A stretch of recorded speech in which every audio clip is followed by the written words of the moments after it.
Howdy y'all, and welcome to another video review for CollectionDX.com. My name is Veer, and today's subject is the Soul of Chogokin Space Pirate Battleship Arcadia from the Leiji Matsumoto anime, Space Pirate Captain Harlock. Before we get too far, this sample was graciously provided by our friends at HobbyLink Japan. If you would like one yourself, check them out. The second thing you want to notice is this isn't the most professional setup today. Why? Because I was not prepared for the size of this thing, and my equipment isn't prepared either, because this thing easily is 18 inches long. I hardly have anywhere to put it, much less review it properly.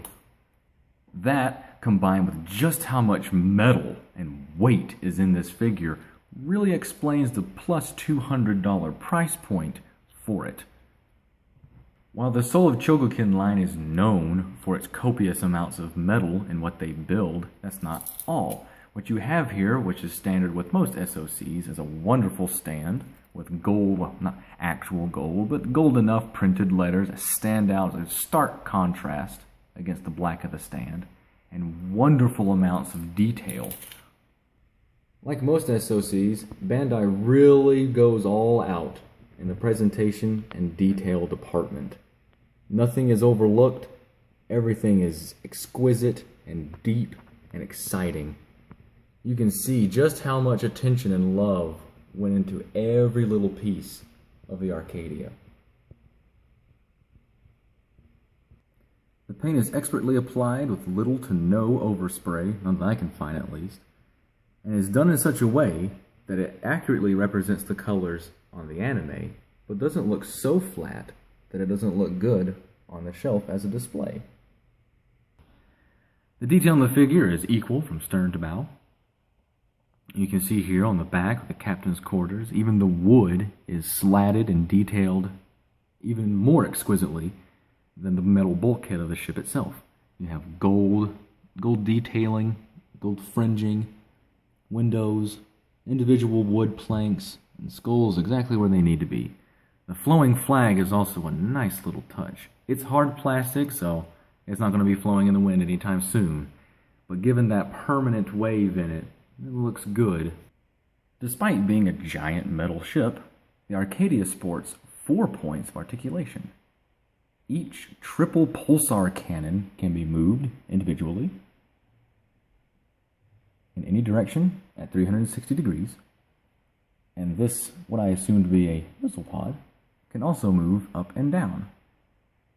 And while these could be individual points of articulation in themselves, each cannon of the pulsar cannon can be moved individually, as high as that,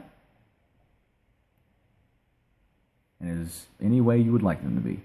This includes the bottom as well.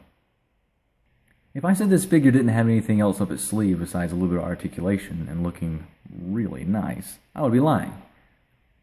When you apply 2 AAA batteries, one to the control pod, which is this, and one to the figure itself, you can be greeted with action sounds on the bottom of the figure, which is pleasantly hidden. Right here is a secret door. Go ahead and open that up, and you're met with a switch.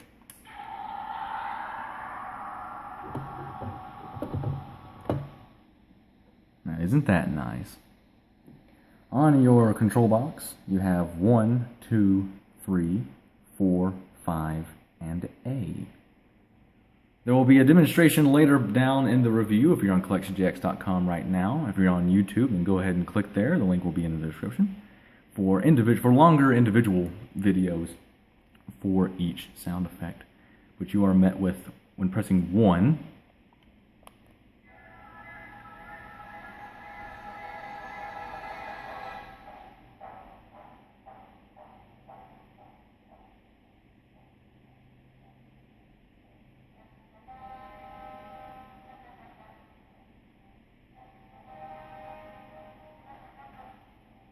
Which is pretty nice.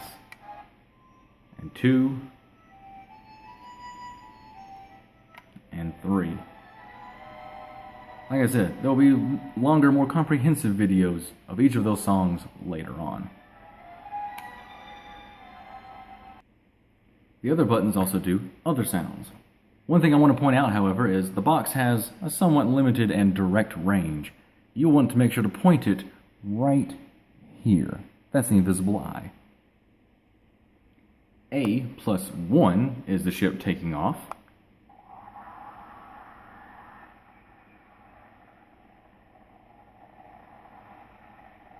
A+2 is what I assume to be a cruising sound. Or is that warp?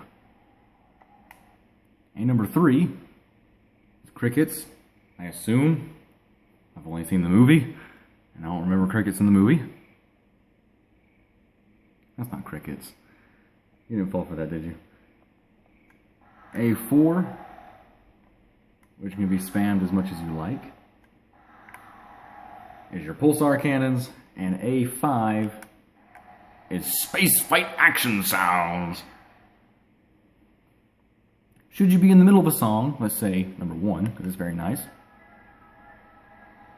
and you have layered any amount of sounds on top, which is nice that you can do, and you want to stop before the song is over, well, 1 and 3 together stops all sounds.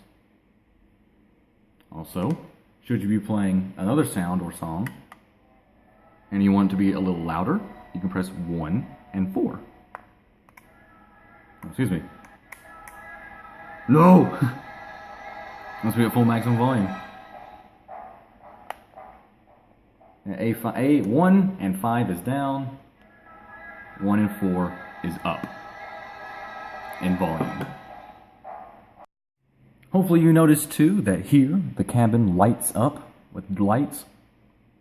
Up here you can't necessarily notice it in the light that we're in, but at nighttime or in a dark room you can absolutely notice it. But the bridge glows green. And should I turn it and not make too much noise for the camera to pick up, the back of the captain's quarters lights up as well, and so do the engines. And the engines actually change in color when you have the taking off sound, which I believe was 1 and 2? No, it's just 1. Action 1. And getting that finicky invisible eye over here. There we go. As you can see,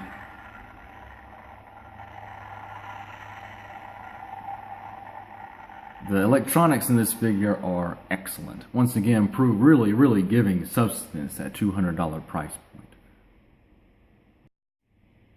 Outside of what you see here and the controller, the only other extras you get in the box are these 2 extra stands.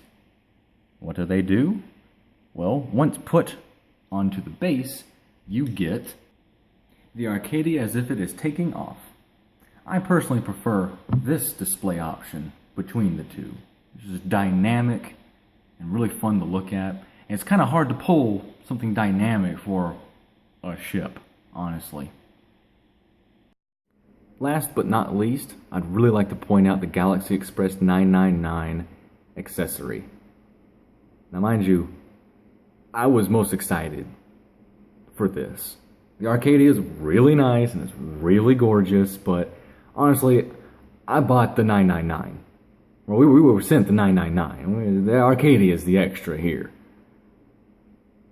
It's not detailed. It's exceptionally detailed, especially considering the size. But there's absolutely no paint on it.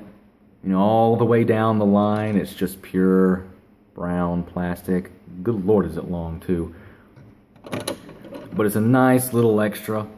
I'm almost positively certain that Galaxy Express 999 and Space Captain Harlock have nothing to do with each other, which makes me consider why it was considered an extra for this set. But it's a nice extra nonetheless. I greatly appreciate Bandai throwing it in there, since I don't know if we're ever going to get Soul of Chogokin 999, which would make me a little too excited.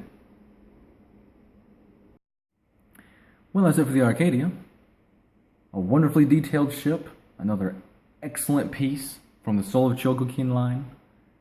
Like all their others, wonderfully detailed, exceptionally heavy, and a wide array of electronic sounds and gizmos in it, well not gizmos, but sounds, really makes for an exquisite piece. Even without the sounds, it looks great on your shelf.